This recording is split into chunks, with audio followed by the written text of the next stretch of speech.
Hello દોસ્તો, મારું નામ કુરબાન અદિયાણી છે. દોસ્તો, હું અત્યારે મારા ખેતર ગુવારની શીંગો લેવા માટે આવી ગયો છું મારા ભાઈ. તો તમે જોઈ શકો છો કે ગુવારની શીંગો કેવી મસ્ત લાગે છે.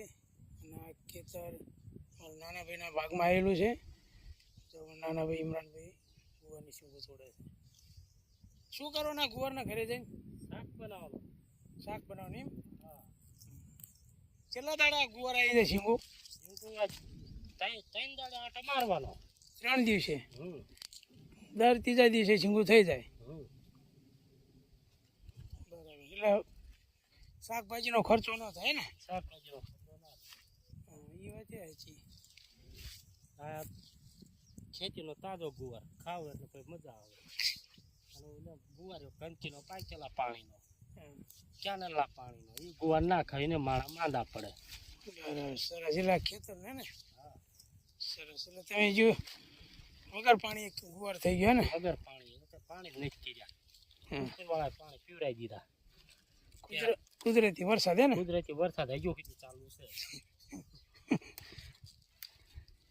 નુકસાન કપાસની અંદર થયું છે, પણ કપાસ ચૂપાઈની આમાં ગુવાનો ફાયદો થયો ને આપણને.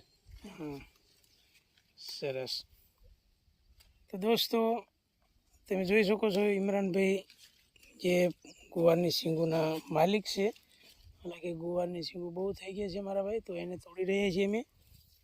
તોડવા માટે ઠીલી પણ હારે લઈને આવ્યા છીએ. જોઈ લો આ ગુવારની શીંગો જબરજસ્ત છે. તો દોસ્તો, વિડીયો સારો લાગે તો વિડીયોને લાઈક કરજો, કમેન્ટ કરજો, અને તમારા દોસ્તોની અંદર, તમારા ગ્રુપની અંદર વિડીયોને શેર કરવાનું ભૂલતા નહીં. બરાબર ને ઇમરાનભાઈ? બરાબર બરાબર. Thank you very much. Support કરજો. હા, સપોર્ટ કરજો અને વિડીયો જોઈજો. લાઈટો કમ્યુનિટીના ઢગલા કરજો. Thank you very much. ધન્યવાદ. આપનો દિવસ શુભ રહે.